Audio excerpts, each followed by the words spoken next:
The rain tapped softly against the office windows as Maya sat surrounded by old cardboard boxes. It was supposed to be a simple task, archiving closed adoption cases from years ago. Most files were routine, completed forms, smiling photographs, happy endings. Then she opened a box marked Closed Cases, 2008. The paper smelled of dust and time. One folder caught her attention, the label handwritten and faded. Child number 47, unknown male, age 6. Maya flipped it open. Inside were a few documents, some blank, and a single worn photograph. A small boy stared back at her, wide brown eyes, messy hair, and a faint scar under his chin. There was something about his expression that pulled at her. It felt familiar. She turned the last page. In the corner, a note scrawled in blue ink read, "Case transferred. No record after 2009. Her brow furrowed. Transferred where? To whom? Every case in this archive had a closure stamp, a home address, a final report. Except this one. The boy's photo seemed to look straight at her, asking the question she didn't yet dare to. What happened to me? The next morning, Maya couldn't stop thinking about the boy's face. She arrived at work early, coffee in one hand and the folder in the other, determined to find answers. She typed every code, case number, and name variation she could think of into the system. Nothing. No transfer, no record, no closure. It was as if child number 47 had disappeared completely. When her supervisor passed by, she held up the file. "Do you know what happened to this case?" she asked. He barely glanced at it. "Old data. Probably a clerical error, Maya." "Forget it, those files are ancient." But she couldn't. Something about that photo wouldn't leave her mind. So she opened the file again, page by page, signature by signature, until she reached the very last sheet. And froze. There, on the bottom corner, was her own name. Signed in black ink. Maya D'Souza, Case Assistant. Dated August 14, 2008. Her stomach dropped. She had been an intern that summer, tired, nervous, still learning. She didn't even remember this case. But the signature didn't lie. 15 years ago, she had handled this child's file. And somehow, she had let it end without an ending. That night, Maya sat at her small kitchen table with the old folder open, the photograph lying beneath the warm glow of the lamp. She studied the boy's face, those deep brown eyes, the tiny scar beneath his chin, the shy curve of his mouth.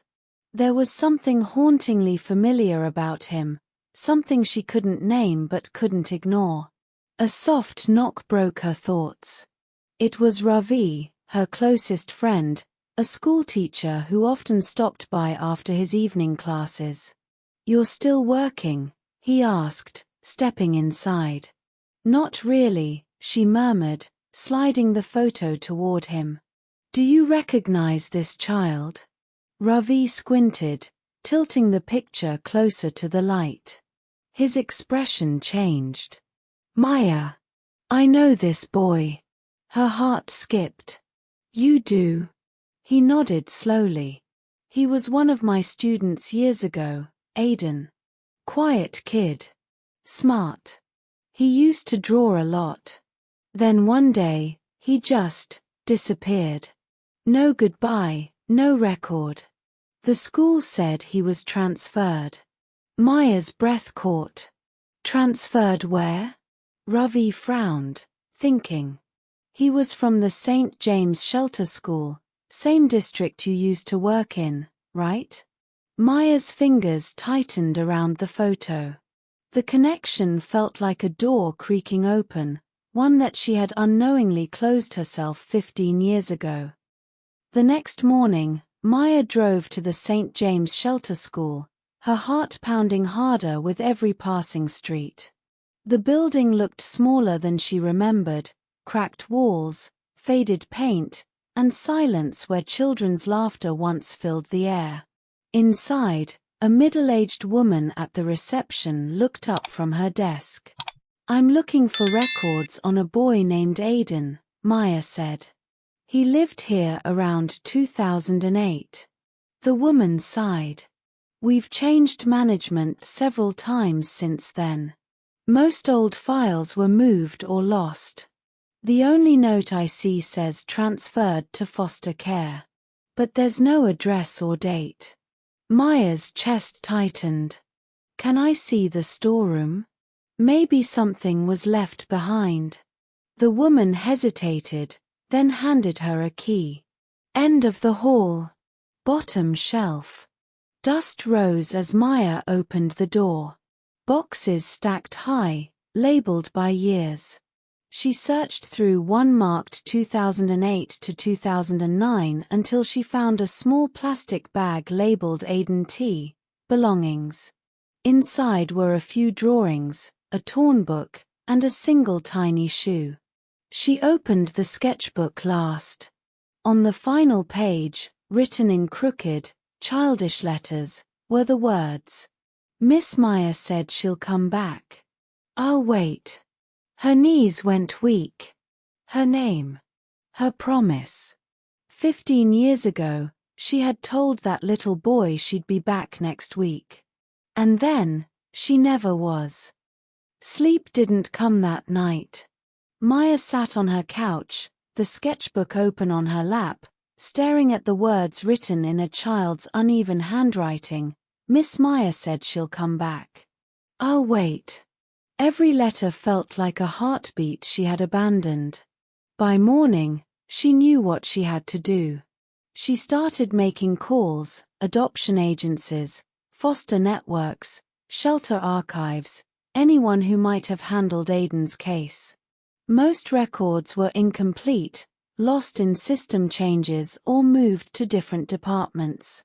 But finally, one file stood out, a transfer document from 2010. Aiden Thomas, born in 2002. No listed parents.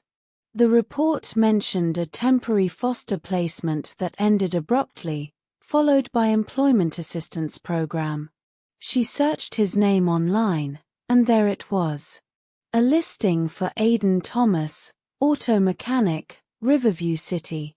Her heart pounded as she drove for hours through winding highways and city streets. When she reached the workshop, the air smelled of oil and metal. Through the glass office door, she saw him, tall now, sleeves rolled up, wiping his hands on a rag. The same scar beneath his chin. Maya's hand trembled as she pushed the door open. He looked up briefly, polite but distant, eyes brown and steady, the same eyes from the photograph that had waited 15 years for her return.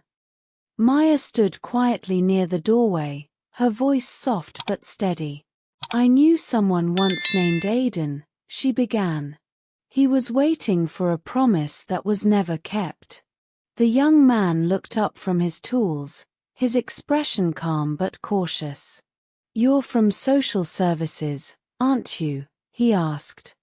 "They came years ago," said the woman who handled my case. Quit. Maya's throat tightened. "No," she whispered, shaking her head. "I didn't quit. I just didn't come back." He frowned, confused. "You?" Her eyes filled with tears.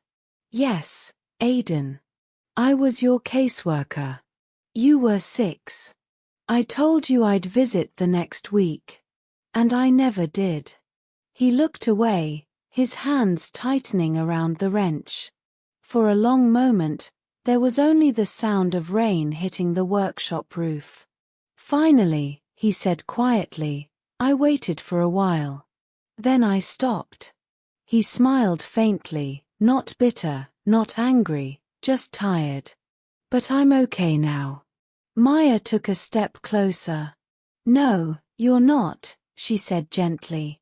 No one should have to grow up waiting for someone who never came. Aiden met her eyes at last. There was no blame in them, only something heavier, deeper. The kind of silence that carried both forgiveness and everything that came before it. Weeks passed after that first meeting. Maya visited the workshop often, sometimes to help Aiden with paperwork, sometimes just to talk. Slowly, the distance between them softened. One evening, she arrived with a college brochure in her hand. You once said you wanted to fix more than cars, she said with a smile. Let's make that happen. Aiden hesitated, then nodded. I'll try. She helped him enroll in night classes, guiding him through forms, schedules, and student IDs like she should have done all those years ago. They began meeting every Friday after work, not as caseworker and client, but as two people quietly mending what time had broken. One night, as they sat outside the shop under the dim yellow streetlight, Aiden reached into his bag and handed her a small sketchbook. The cover was torn, the pages yellowed. Her breath caught. I thought this was lost. He smiled faintly. I kept it. I used to draw when things got hard. On the last page, written in neat adult handwriting, were 3 simple words. She came back. Tears blurred her vision. Maya closed the book gently and whispered, You did more than forgive me, Aiden. You gave me back the part of myself I lost. Sometimes the children we forget never forget us. They grow up quietly, carrying the promises we left unfinished. And when they forgive us, it's not because they moved on, it's because they learned what love should have been. Thank you for listening. If this story touched your heart, please like, share, and subscribe to AcademiaBees for more emotional English stories.